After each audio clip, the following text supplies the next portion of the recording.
Well, thank you for joining me again. Or if this is your first time, thanks for coming the first time on this Bible journey together.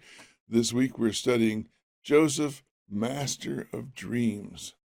We're getting down toward the end of our study of the book of Genesis, and there's a lot to cover, so we're going to get right at it now.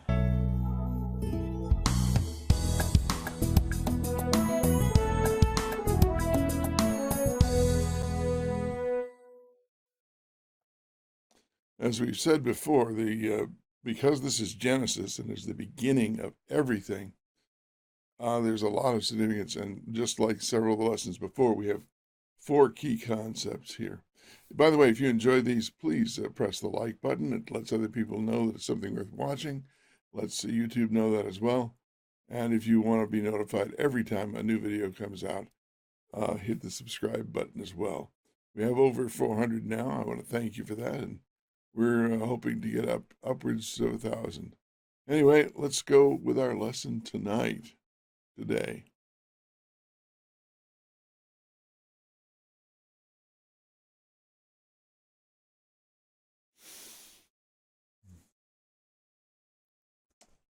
Then they said to one another, "Look, the dreamer is coming."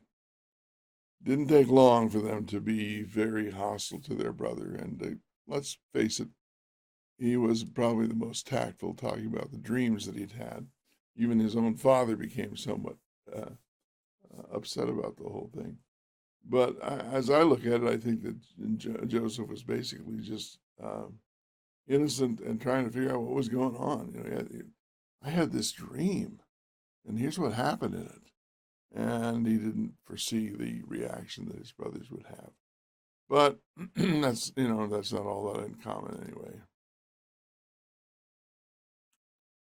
Now, we've talked about this before, that Genesis is made up of two main sections. The first one is primeval history, which is, the creation, the fall, the flood, how we got into the world we're in now. Because the world we're in now is not the world that God created. Yes, he created this world, but it's a world that is marred by sin, and humans and Satan have greatly modified it. This is not the world in which we were meant to be. We have changed it in ways which are negative for us and for all of creation, as a matter of fact. And so that's the first part. How this primeval history, how did we get in this world? And then section 2 starts with this world. What is God's plan for dealing with this world, with helping us to survive through this now much more hostile world, or hostile to begin with? It wasn't hostile at all to begin with. So those are the stories of the patriarchs. And now we've reached the point, we've had Abraham, we've had Isaac, we've gone well into the life of Jacob.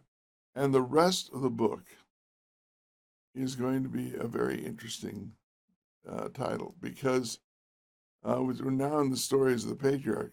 But the question is, who is going to be the vessel of the promise? This we've seen already enacted through Isaac rather than Ishmael, and through Jacob rather than Esau. And so the question becomes, when you have two sons or more, who will be the vessel of the promise? Now, in the first two generations, it was the secondborn, because there were only two. And we have this whole model in the Old Testament that the natural way of doing things, giving everything to the firstborn, is not God's way. The spiritual child is the second child. So that's it. But what do we do when we come to the life of Jacob? We have, again, the stories that we have Abraham. Abraham was called by God. God spoke to him directly. Isaac was the second of two sons. We mentioned this already. He was a miracle child because it came when both parents were very, very old. And he was designated by God to the father, to Abraham. So Isaac is, first of all, Abraham's called by God. Secondly, Isaac is designated as the one who will have it by God the Father. The third one is Jacob. He's the second of two sons. They're twins in this case. But he was designated to the mother in the dream. Do you notice how it has gotten less and less specific each time? more and more distant. First to Abram directly, second not to Isaac but to Abraham, and thirdly now to the mother in a dream. This the designated which one will be the one who will be the vessel of promise. But we come to Jacob now, and we have 12 sons and 4 mothers. So which one will be the vessel of the promise? From which one? Now we will look, as we look back on it, we'll say which one became the line of the Messiah. But as they're looking forward, remember, they're looking forward and seeing there's a promise God has made, and he made it to Abraham. Who will be the vessel of the promise? Now, the promise is threefold, that he would have children like the stars of the sea. Well, stars of the sky and sands of the sea. So here you have Jacob is the first one to have multiple sons, not just 2, but here he has 12 sons. But there are 4 mothers, and we saw in the situation with Isaac that who the mother is makes a difference to God. That matters to God. So there are 4 mothers, so that's going to matter to God in some way. We're not sure what yet. So there are many children, but then it says through all the nations of the world will be blessed through him. Well, as we will increasingly see as the history of Israel moves forward, it's not going to be through a whole bunch of people. It's going to be one who will be the Messiah. That's a concept which is not here yet, but it's still a question that is haunting the background of Genesis. Okay, we have Abraham, Isaac, Jacob. Next, who? Who will be? And the answer in Genesis is not simple. And we'll see that over the next few lessons. But there's no divine designation ever in the story. God never steps in and says, this is the one. He doesn't tell the father. He doesn't tell the individual. He doesn't tell the mother. There's just no indication, no direct indication. So we have to take the indirect indications. And in narrative, that is determined by actions and by circumstances that show us certain things about various individuals. So that's what we're going to be looking at. A major focus. This is a key point. A major focus of the rest of Genesis, which son will be the vessel of the promise? And I'm telling you, the answer is not simple. And not only that, it isn't going to be settled precisely or definitively within the book of Genesis. So just be aware of that. It's going to take longer than that. But this is going to be a focus, and the focus will be there in the examination of the characters of the various sons. Don't forget that on his deathbed, Jacob blesses all 12 sons. And those blessings have some important messages for us. But for now, we'll just see this. A major focus of the rest of the book, there's going to be narrative, a lot of narrative, but it's going to tell us certain things about the sons. And that's important information that we need to understand how God is working through this family. Now, family problems, this lesson's titled in this part. It says, his brothers saw that their father loved them more than all his brothers, so they hated him and could not speak to him on friendly terms. There's 12 of them after all. There's going to be sibling rivalry. We've already seen it, certainly, with Jacob and Esau. And it's just the way we are. Favoritism had caused terrible damage in Jacob's family of origin because his father favored Esau, his mother favored him, and that rivalry and that favoritism caused a lot of problems between the two sons and within the entire family. It seems like, tore the family apart. It certainly made a deep wound that did not heal fully.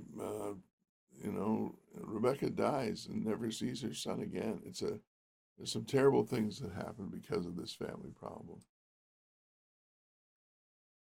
This brings to mind in Exodus 20, that where it says that God will visit the sins of the fathers, inflicting the punishment of the fathers and the children on the third and fourth generations. And that's what we find. Both my daughters are family therapists, very interesting.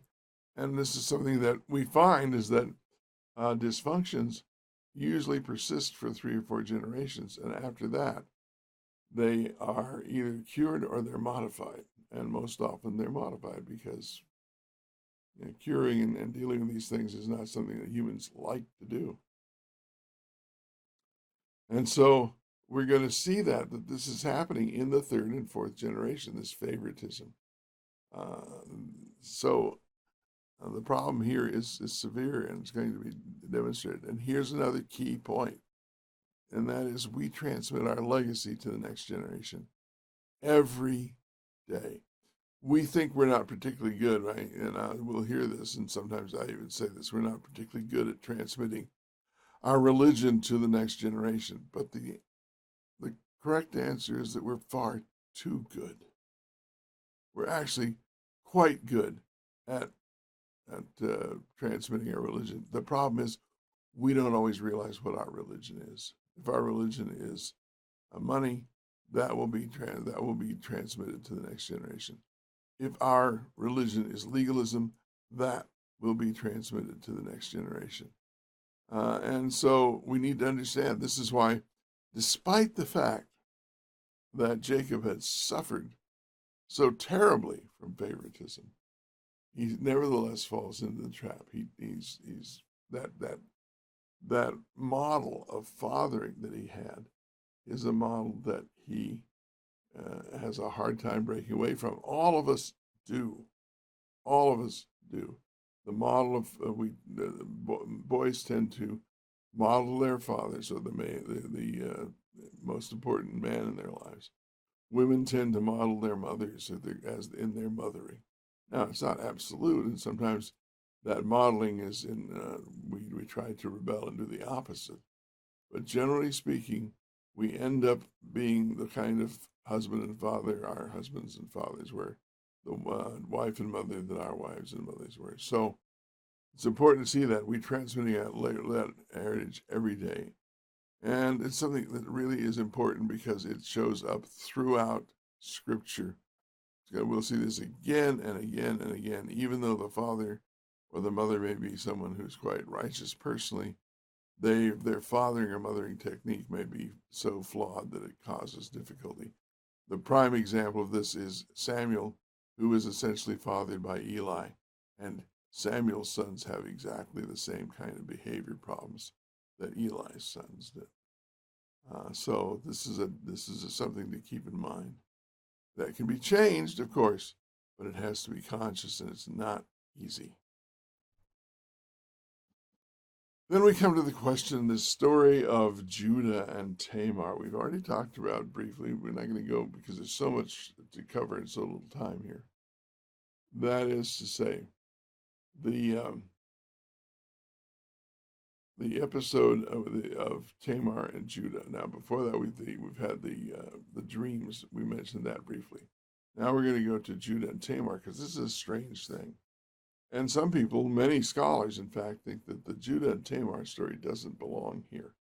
But in my book, For Such a Time, where I discuss this very episode, the Judah and Tamar episode, after studying at great length, I realized that this is absolutely necessary. And I'm going to show you how I came to that conclusion and the evidence, I think, that makes it pretty strongly. Now, it begins with this, in Genesis 38:1, begins with this simple statement, at that time Judah left his brothers. Now, who cares? What does that matter? Well, again and again in studying Scripture, we find that the details matter, and the fact that the author of this part of the book, author of Genesis, told us at that time Judah left his brothers. It means it's important to him. What time was it? Because when we understand where it sits in time, then we'll understand why the significance of this episode taking place or being included in the story in this place, because it took several years. several years in this episode.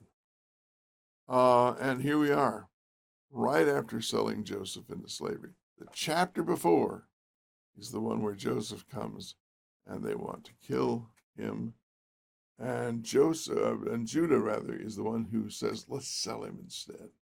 So Joseph is sold into slavery at the urging of his brother. Now, you can argue it's better than being killed, and probably that's correct. But the point is simply that Judah was involved in sending his brother away from the other brothers.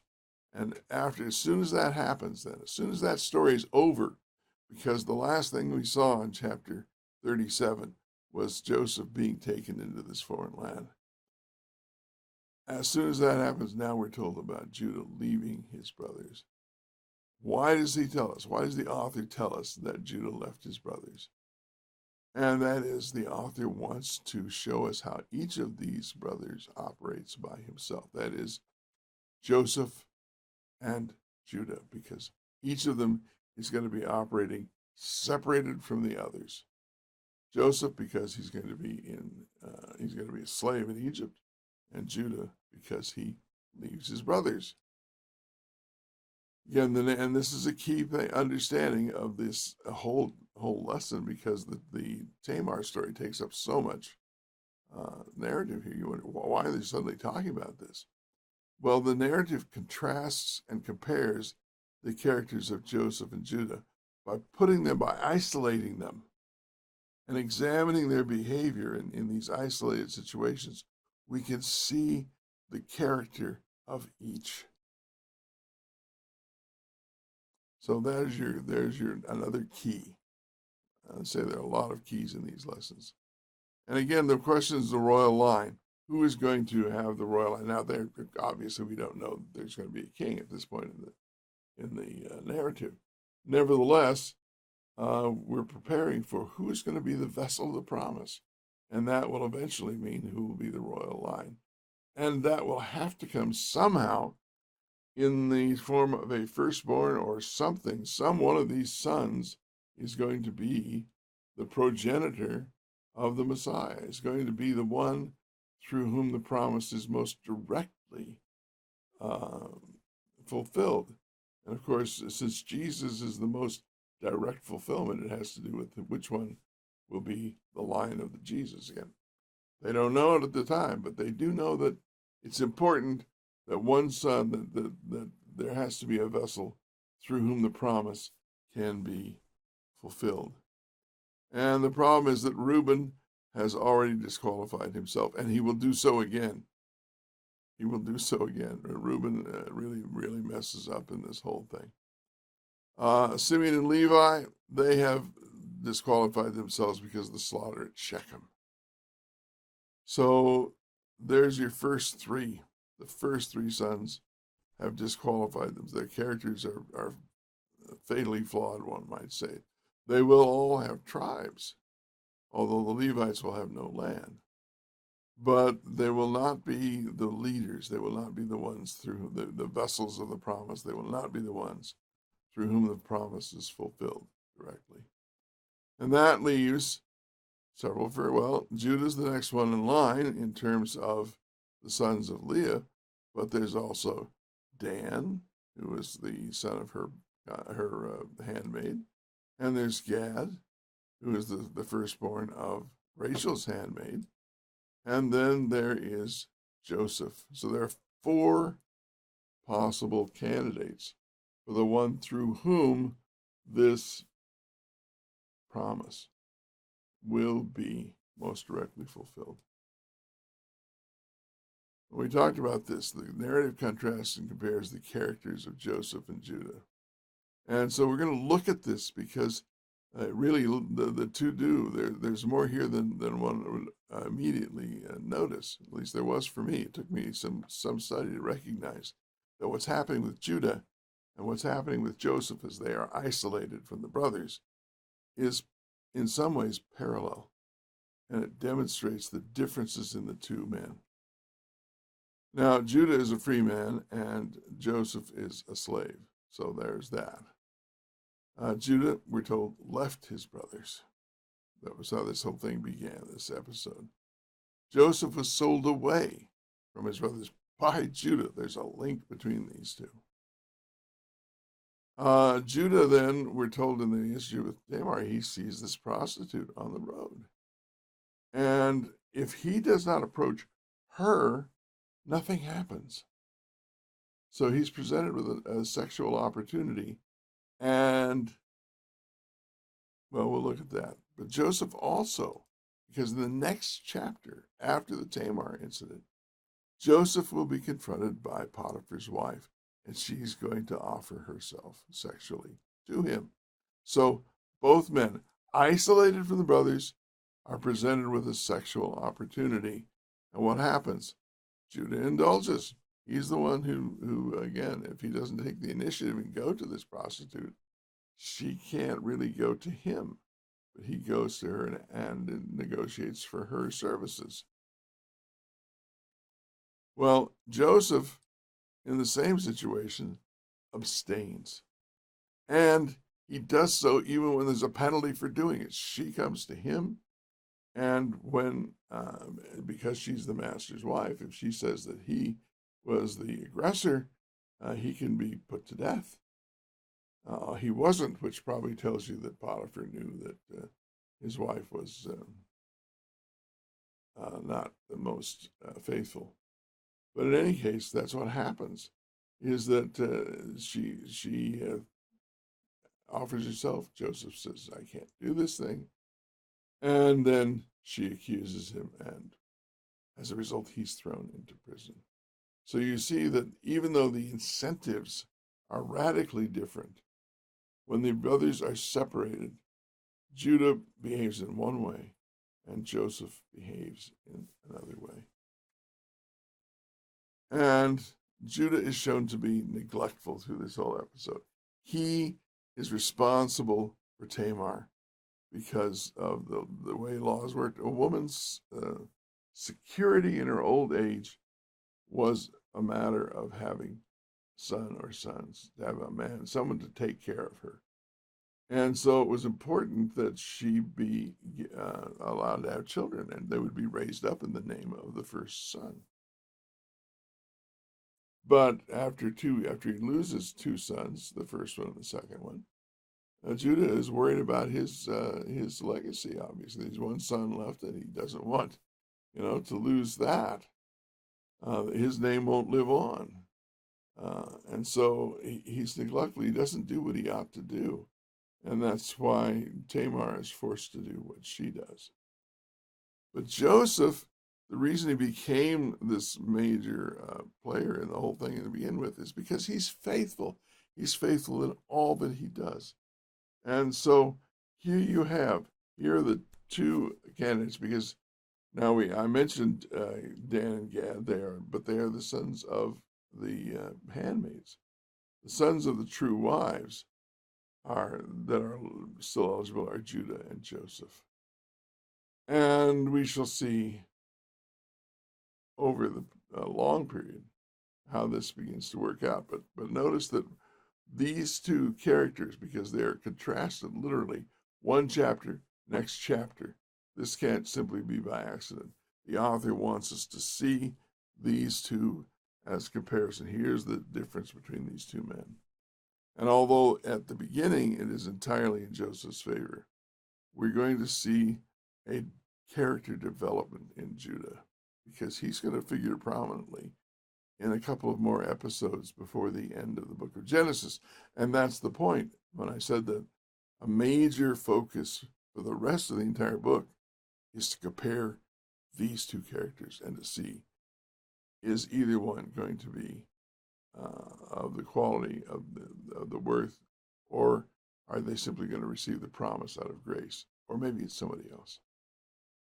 So that's an important one to look at.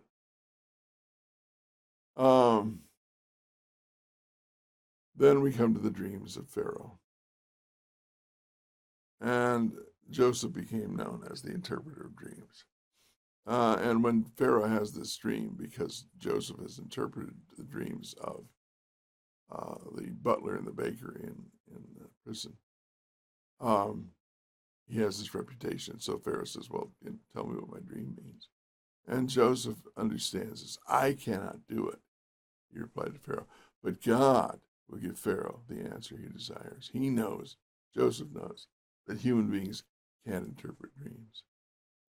Joseph had not interpreted his own dreams at the beginning. He didn't understand them, even though it was fairly obvious, very clear symbolism. He brings them to his family because he hadn't interpreted them himself. In those situations, it's his family who interprets them and says, oh, we're going to bow down to you, are we? So that part of the narrative, it's important that they do the interpretation, not Joseph.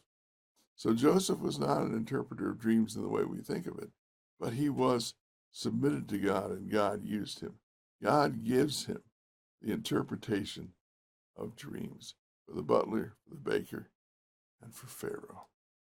Okay? And there we are. All three of them, he gives them the interpretation. It is not Joseph's insight.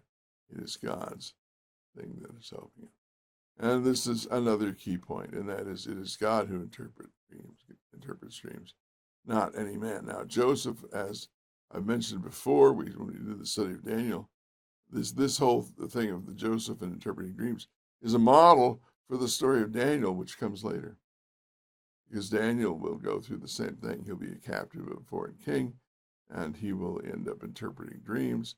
He will become the second ruler of all the land. It's clear that the Daniel story is modeled on the Joseph story. I'm not saying it isn't true. I'm not saying it didn't happen that way. I'm saying that it is recorded in such a way that makes those parallels clear. So there is your fourth key, really important to understand. And here we are, 4 keys. A major focus the rest of Genesis. Which son will be the vessel of the promise? Don't forget this. We transmit our religious heritage every day, whether we think we are or not. And that's why, although burned by favoritism, Jacob nevertheless ends up doing the same thing. The narrative contrasts and compares the characters of Joseph and Judah. We've shown that a good deal here.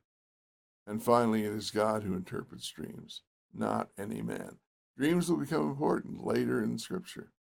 But there, understand, rather than thinking that every dream is significant and that human beings can figure out what these dreams mean, is not what's happened. God gives some dreams, and he can interpret those dreams, but no human being can. It is not a skill that one acquires. It is a gift that God bestows. Well, there we are. Joseph, the master of dreams. That's our lesson. I hope that's been useful for you. And I hope that, Lord willing, we can meet in a few days again and have another Bible journey together.